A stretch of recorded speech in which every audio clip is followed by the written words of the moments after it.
Cara, vamos lá, são muitas notícias aqui no Raiz Tricolor, então eu vou... Vamos aqui naquele mutirão de notícias, beleza? Roda aí a vinheta, a gente vai falar de coisa pra caramba aqui.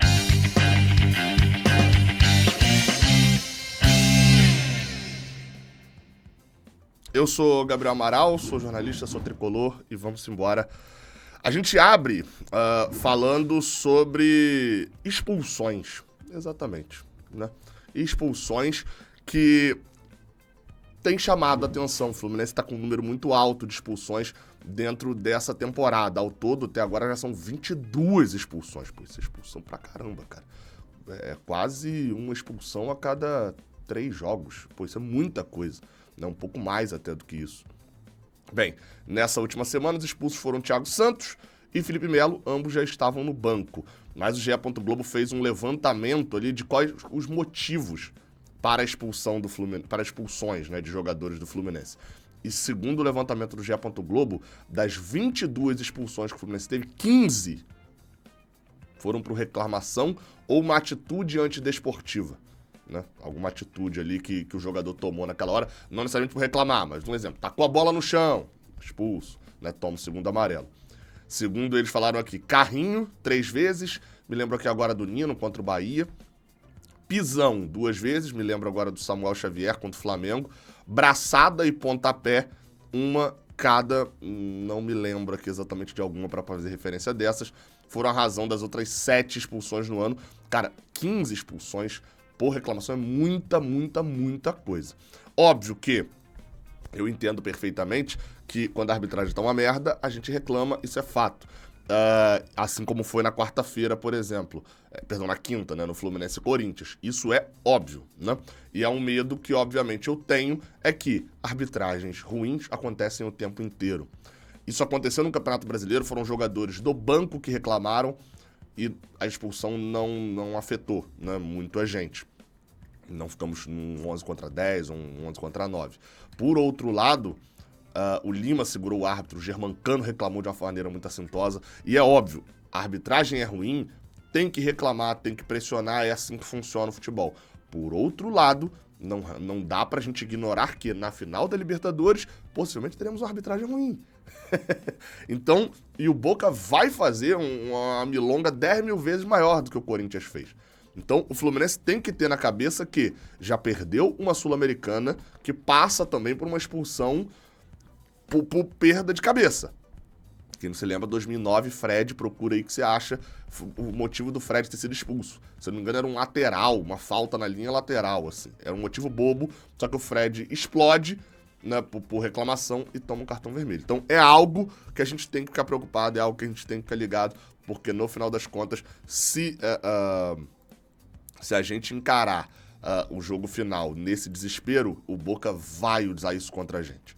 Novamente, a arbitragem ruim, o Fluminense tem que reclamar, mas tem que ser inteligente.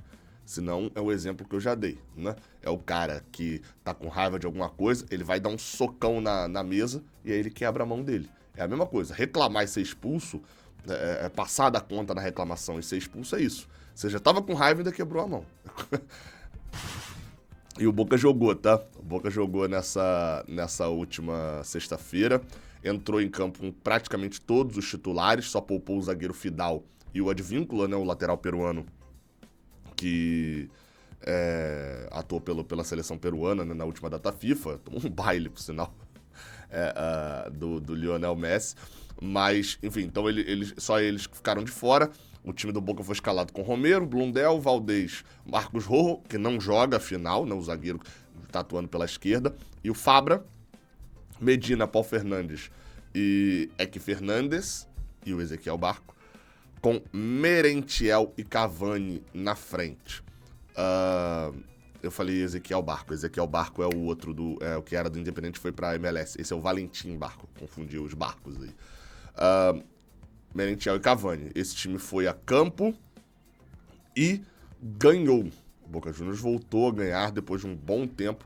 Ganhou do União de Santa Fé Quer dizer, o jogo do Boca Juniors foi em casa, né, na Bombonera. Eles ganharam por 2-1, abriram o placar com o Rojo, que não joga a final. O Santa Fé empatou ainda no primeiro tempo e o Merentiel fez no segundo tempo 2-1. Só que tem um detalhe sobre esse jogo, tá? Apesar de ter, o Boca ter ganhado, depois de um tempão sem ganhar e tal, o União de Santa Fé ficou com um a menos. O Franco Caldeirão foi expulso. Um dos zagueiros, o Santa Fé fez uma linha de 5 ali atrás. Um dos zagueiros foi expulso com 28 do primeiro tempo. O Boca já ganhava por 1-0, teve um a mais e ainda assim empatou por 1-1 depois disso, né? E ganhou, a vitória termina, é uma vitória por 2-1, mas com um a mais ele empatou por 2-1. Na tabela de classificação da Copa da Liga Argentina, que é uma espécie de segundo turno do Campeonato Argentino, é confuso pra caramba, o Boca tá bem lá atrás, tá? Tem 10 pontos em 9 jogos. Enfim, é jogo único, cara. Se não fosse jogo único... Enfim, a próxima notícia aí. A gente fala agora sobre... Falando sobre Boca Juniors. A gente fala agora sobre Brasileirão. O Fluminense joga nesse domingo contra o Red Bull Bragantino. Deve ter algumas novidades, né? Isso por quê? Gabriel, novidade... meu amigo, provavelmente vai ter que ter novidade Fluminense por um motivo muito simples. O Fluminense está em uma dificuldade muito grande de zagueiros, né? Você tem aí hoje o Nino ainda lesionado, né? Em recuperação de lesão. Felipe Melo suspenso. Além do Felipe Melo suspenso, o Thiago Santos, que é um cara que já jogou de zagueiro, acho que a última vez que foi titular, inclusive, contra o São Paulo, também jogou de zagueiro. Contra o Cuiabá também jogou de zagueiro. Tá suspenso também tomou cartão vermelho. Então, as opções do Fluminense, o substituto natural do Nino seria o Marlon, mas não tem o Felipe Melo. As opções do Fluminense hoje seriam basicamente, acho que a que mais tá saltando ali na cabeça do Fernando Diniz é a entrada do Felipe Andrade, jogando ao lado do Marlon. Felipe Andrade, zagueiro da base, já atuou, não vem recebendo muitas chances, porque zagueiro de fato não recebe tantas chances, né? Mas já atuou com o Fernando Diniz. Outra opção seria já iniciar o jogo com o André na zaga. Outra mudança também que poderia acontecer é caso o David Braz esteja recuperado. Ele teve uma torção no joelho há pouco tempo atrás. Não sabemos ainda se está recuperado, não estava nem no banco na quarta-feira. Então, a gente ainda não sabe exatamente se David Braz vai ter condição. Se ele tiver condição, não sei se joga 90 minutos. Ou seja, o Fluminense está bem desfalcado na sua parte defensiva ali entre os zagueiros para esse jogo contra o Red Bull Bragantino. Lá na frente, John Kennedy viaja. O Fluminense cortou o jogador da última partida contra o Corinthians no Maracanã por conta de uma virose. Foi isso que veio descrito ali, a informação de dentro do próprio Fluminense no Media Kit, né? O próprio Fluminense passou essa informação toda para a imprensa. John Kennedy não treinou na segunda-feira, não treinou na terça-feira, treinou na quarta, ficou de fora pela virose, treinou na sexta e, segundo o Vitor Lessa, vai para Bragança Paulista. Não acho que vai ser titular, tá? Outro desfalque para esse jogo também é o Marcelo, tá suspenso também, né? Terceiro cartão amarelo. Pelo menos me passaram essa informação e eu fiquei assim, cara, o Marcelo tomou tanto cartão amarelo assim, mas também num time que teve 22 expulsos, né? Sendo 15 por reclamação, etc, etc, etc. Não me assusta, o Marcelo tá suspenso por cartão amarelo. Vai ser a segunda suspensão dele no Brasileirão, né? Ele já foi suspenso também por aquela expulsão no jogo contra o Cruzeiro aqui no Maracanã, né? Foram 2 amarelos e ele tomou o cartão vermelho naquele jogo. Eu até dei um pause aqui, porque eu falei de uma expulsão contra o Cruzeiro, como foi o cartão amarelo, tava enxergando errado aqui. Aí fiquei lembrando que eu dei pause e falei, cara, ele foi expulso contra o Cruzeiro, não tô lembrando disso, Marcelo entra no segundo tempo contra o Cruzeiro. Enfim, então é isso, são 3 cartões amarelos. Ele tem, curiosamente, ele tomou cartão contra o Corinthians e ele tem 2 amarelos, né, que formam os 3, contra o Cruzeiro. Um no segundo turno, um no primeiro turno. O Marcelo tem cartões amarelos. Ele também já tomou cartão amarelo contra o Flamengo, contra o Sporting Cristal e tomou um cartão vermelho direto aí sim contra o Argentino Júnior. Então o Marcelo tá fora dessa partida.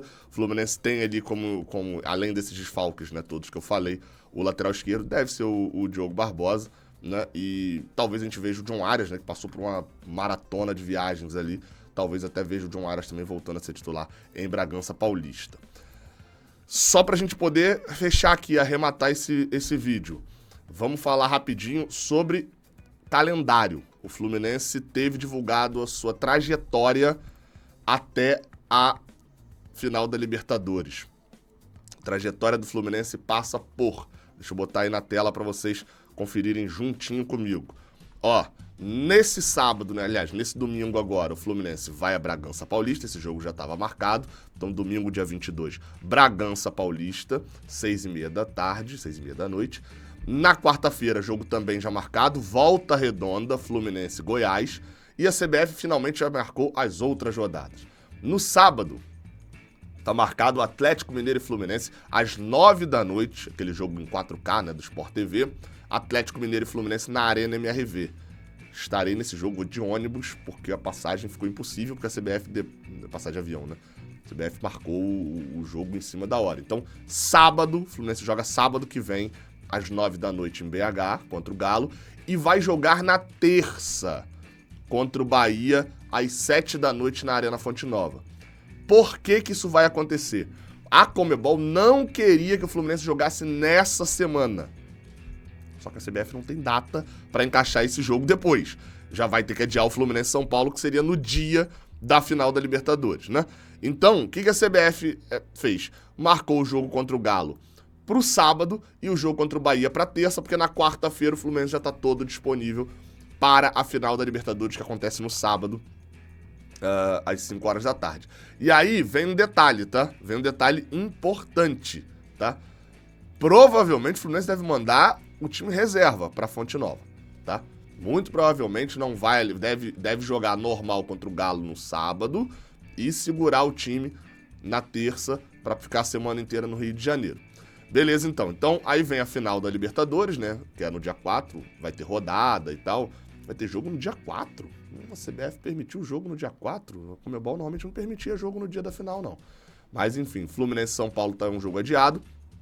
Depois da final da Libertadores, na ressaca do título ou no remorso do vice-campeonato, o Fluminense vai ao Beira-Rio. Cara, vai ser muito legal a gente voltar ao Beira-Rio, logo depois de ter sido campeão e passado pelo Inter na semi, né? Volta ao Beira-Rio na quarta, jogo às 7 da noite, lá no Gigante da Beira-Rio contra o Internacional. Não sei se você percebeu.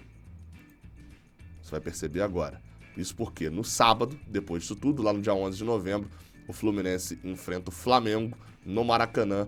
É visitante, né? O mando do Flamengo, 6h30 da tarde. Não sei se você percebeu, mas eu só falei de jogos fora de casa, né? Exatamente. A CBF permitiu que o Fluminense jogasse 4 jogos fora de casa. E não permitia que o Flamengo ou o Red Bull jogasse esse mesmo número de jogos fora de casa. Essa é a CBF. Ó. Aí, o Fluminense joga contra o Galo, depois joga fora de casa contra o Bahia, aí depois joga fora de casa, adiou o jogo contra o São Paulo, e aí joga fora de casa contra o Inter. São 3 fora de casa mesmo, e um que é como visitante também com o Flamengo no Maracanã. Mas o jogo do Flamengo inicialmente não podia ser adiado, porque o Red Bull ou o Flamengo vão jogar 3 fora de casa, e isso não pode. A regra só vale para uns, né? Pra gente fechar, o Fluminense foi campeão da Copa Rio, campeão da Copa Rio, sub-20, já tinha metido 6-0 no Botafogo no primeiro jogo da final, e no segundo jogo da final fez como fez em 2012, goleada na ida, 6-0 na volta. Aliás, goleada na ida, 1-0 na volta. E o gol foi muito especial, porque o gol foi do Davi Melo. Exatamente, Davi Melo, filho do Felipe Melo, fez o gol que deu o título, né? Porque foi 6-0 na ida, mas esse acaba sendo o gol do título, que é o gol da volta, assim como o Rafael Moura também é o gol do título lá em 2012. Veja aí o gol do Davi Melo, transmissão da Flu TV, e eu já vou me despedindo por aqui. Tamo junto, parabéns à galera do Fluminense, campeã da Copa Rio Sub-20. Tamo junto, até a próxima. Amanhã Bragança Paulista, tá? Tem pré-jogo aqui, depois eu vou, de carro, lá pra Bragança pra fazer a cobertura do jogo. Valeu! Pelo que eu tinha visto, o pessoal do Centro de Operações falando que ia ter influência de uma frente fria, né? Que ia deixar o tempo instável, então tinha essa previsão, né? Enquanto a galera vai fazendo a festa com pó de arroz, olha só. Tem guerra de pó de arroz na arquibancada, que beleza. Cara, essa arquibancada tá um patrimônio. Sério. Coisa maravilhosa, a galera levando pó de arroz pra Xerém, sensacional. Aí o Arthur botando na frente pro Agner, vem cruzamento pra dentro da área, a bola sobrou, quem sabe o gol do Flusão, João Lourenço, em cima da linha, Davi Melo! Gol!